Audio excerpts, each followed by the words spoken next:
It is time for the Beastie Boys top 5. Thanks to folks who tuned in to the live stream of our last episode. And for those of you on the audio side, we do the live stream the same as we do our normal episode. We just may shout out YouTube a little bit or people who are commenting. Otherwise, it's going to be the same thing. Same So thing. don't get too alarmed when we do a live stream. It's still the same audio for the most part.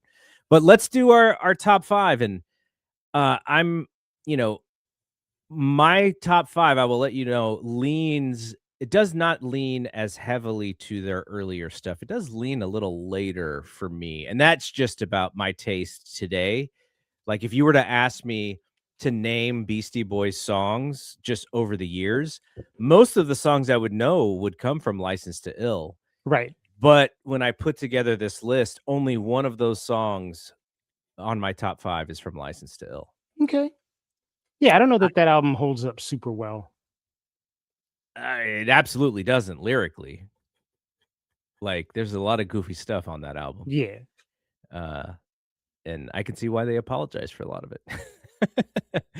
Okay, so let's kick it off. Unless you have some other Beastie story that I do not know about of you running into them at a record shop and people wanting to have their babies and stuff. I wish. Okay, so why don't you kick it off? What is your number 5 song for your Beastie's top 5? My number 5 is probably what is now the most famous Beastie Boys song, and that is Sabotage. Mm-hmm. It's a fun song. It's definitely like them doing like the aggro sort of like hard rock punk thing. The video is classic, like probably one of the 50 or so best videos of all time. But it's just kind of a fun song. Ad Rock's voice is one of those things that isn't always the most pleasant to listen to because it's very like high pitched and nasal. And kind of the tonally opposite of MCA, because MCA has a unique hip hop voice. Yeah. Like, when you hear him, you're like, okay, I know who that is. Know who like, that is a very distinct, scratchy, like razor-like voice. Yeah, very raspy. But Yeah. if I'm glad Ad Rock never did a solo album because 45 minutes of that would have been like murder on my ears. Well, I mean, Mike D's voice is more similar to his voice as well. Like, they're both kind of a little on the higher pitchy side. They're both higher pitched, but Ad Rock's voice particularly is like it's high pitched and it's nasal, and he kind of like screams sometimes. It's whiny. Yeah, for sure. Sabotage is also on my list. I had to reconnect with this song because you mentioned the video. Mm-hmm. This thing was played so much on MTV that on I the got regular. sick of it. I got sick of it because of that. And so in doing this research and, what I do, and you don't have to do this because you're so familiar with a lot of these albums, but I go back and I try and listen to everything. And how I listen to these albums are either I'll be working if the background noise doesn't bother me, if I'm doing something kind of mundane, I'll listen to it that way. But the most important listen is when I'm at the gym or when I'm working out. I like, and that is a very like personal, like, even if I'm at a gym, with the way that headphones work now, I'm almost just kind of by myself. And so it's a very like personal listen. And so some of my picks over these episodes so far has been kind of influenced by that. Cause like, what am I getting jacked up to listen to while I'm working out? And Sabotage is maybe the best Beastie Boys workout song. Like, that song was like, in my headphones, I'm, working with kettlebells or something. And it's like, this is perfect. So it's actually my number 3. Okay. And you had it at number 5, but I think, it is iconic. If you think about the post License to Ill time frame, this is probably the song that most people would say they remember them for, right? Yeah. I mean, probably the best remembered or the most popular Beastie Boys song of all time is still "You Gotta Fight for Your Right to Party." Yeah. And I got to shout out our homeboy Andy Halal, because I don't know if you remember when we all did karaoke once. he did "You Gotta Fight for Your Right to Party" by the Beastie I Boys. don't remember that. Yep. Wow. Yeah, man. Interesting. Andy Halal. I've not talked to Andy Halal in a very long time, but I mean, good me guy. neither. Good guy. Yes.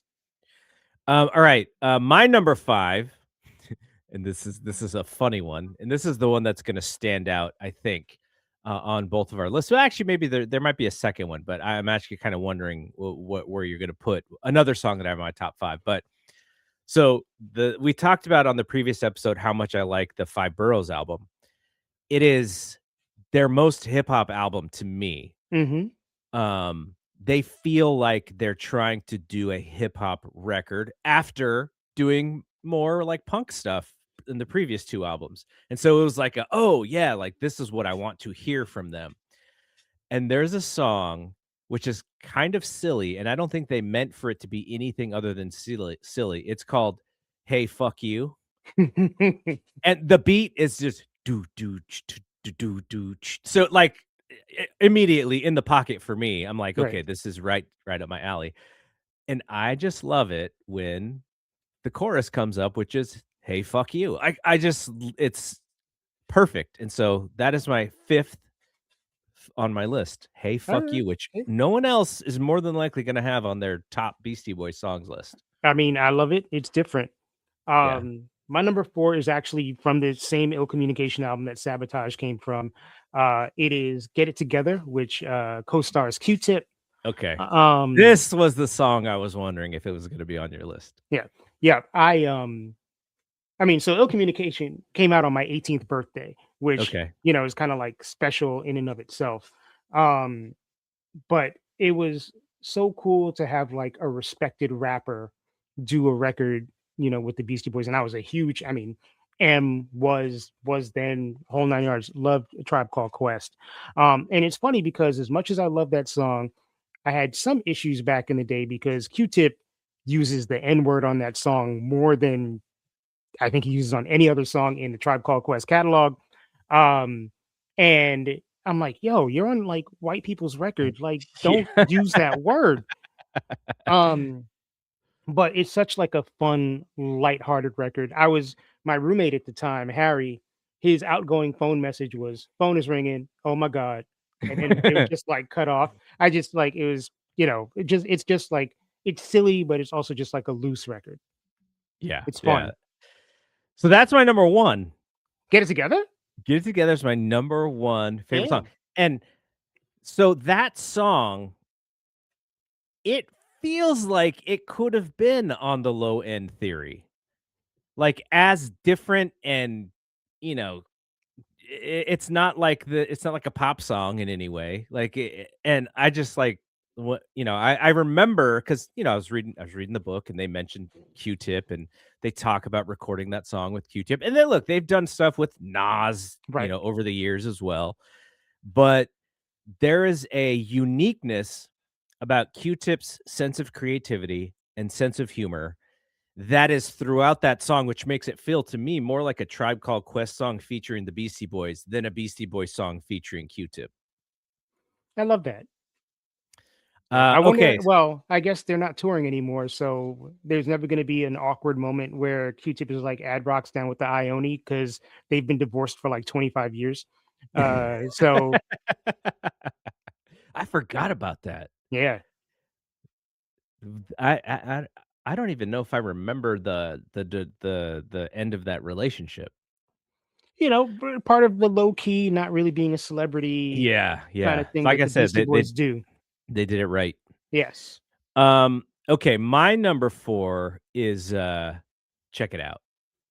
This Such a song great record. also played the fuck out, and I got sick of it, but in going back and, like, just digging through their works again, I was like, "Okay, I this is an excellent, excellent song." That was in the middle of my VH1 era when I would get up every Saturday morning and watch the top 20 on VH1 religiously. This that was the video where they're like stormtroopers, right? Or is that intergalactic? I don't remember. I didn't go back. I should have gone back to Go watch back some and of the watch the videos videos. I think because there's stormtroopers in the video. there's an Amy Poehler segment in the book where she talks about like, I guess they did some video work later, and she was portraying one of them in a video, but I was like, "Oh, maybe I should go back and watch it," because basically her entire chapter is rewatching the Beastie Boys videos and talking about them, and Okay. I was like, "Oh, I need to go back and watch them," but I just never got a chance to, so. I mean, they made great videos. Shout out to Adam Yauch, who I think directed most of those videos. And use the medium. Some of this also, again, MTV was catering to white people, essentially, so they fit the MTV demographic of who they were Yes. trying to reach, Yeah. but they use the medium almost better than anybody else. Yeah. You know, they're Yeah. they're they're in the upper 2 or 3% of who use that medium to get celebrity and gain popularity. Yeah. They're in the rap video Hall of Fame. Yeah. Alright, what is your number 3? My number three is Hey Ladies. Um, like one song completely changed my opinion on a group. And, first time I heard that song, I was like I said, in our conversation about the album itself, it was like I recognized a bunch of the samples. Like it's catchy.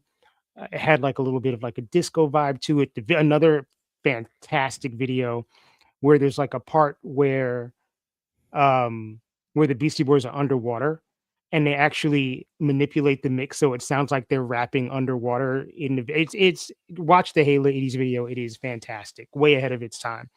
And sort of behind the times at the same time.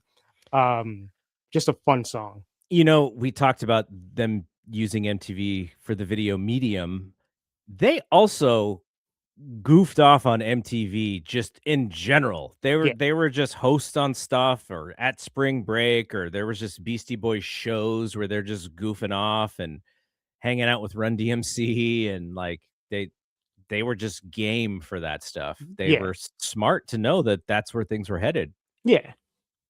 All right, my number 3 was Sabotage, so we talked about that. So what about number 2 for you? My number two is Shake Your Rump.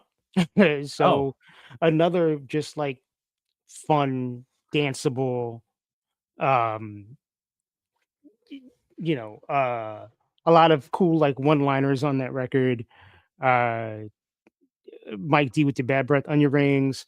Um, yeah, it's just it's a fun what song. what is your favorite Beastie Boys line?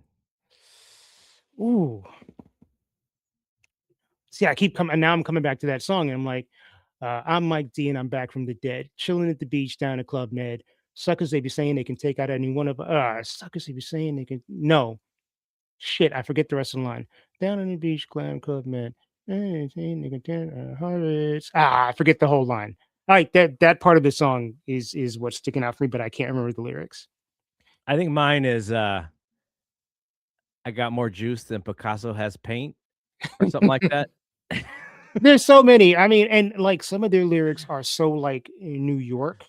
Got more suits than Jacoby and Myers, which is like Jacoby and Myers is like a New York City based law firm.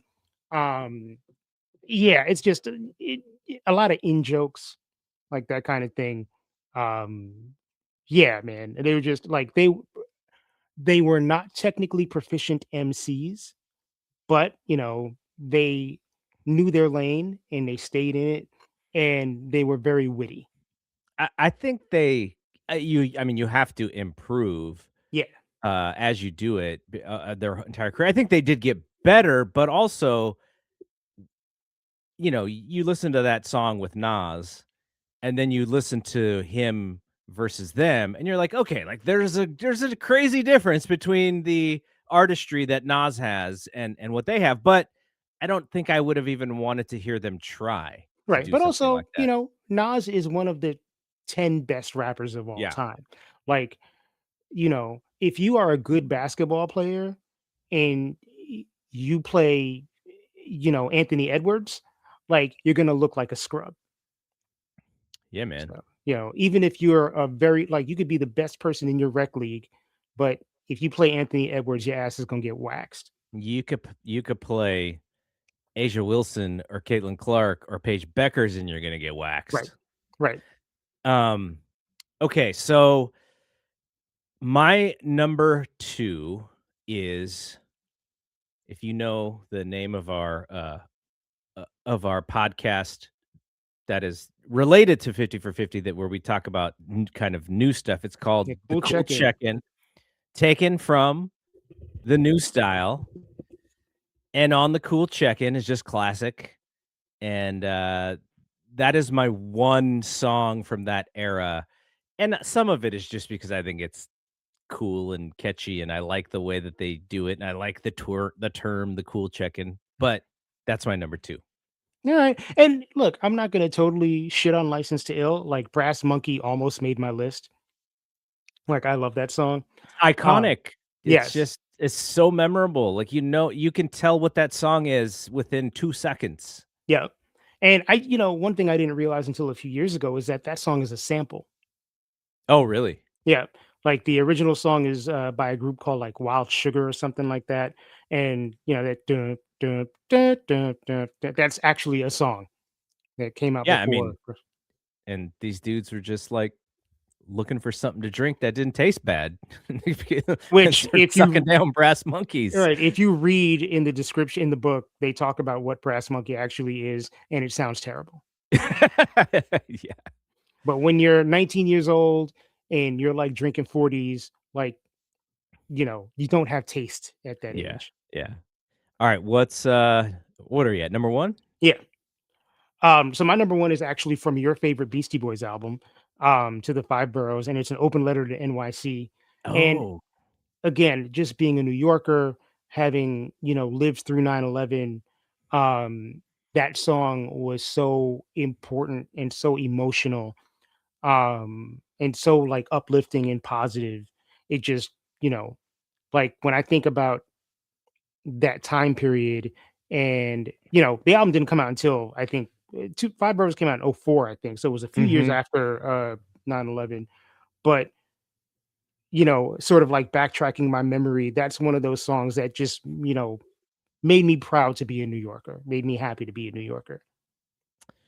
And then I mentioned my number 1 is the song with Q-Tip, so, this was a blast. Not Yeah, man. I love doing all of these episodes because I learned so much, and, really, it's just kind of like it reminds me of, why we're doing this, because we're turning 50 this year, and I actually started thinking about. I know you've been planning your birthday party, and finally was Sort talking of.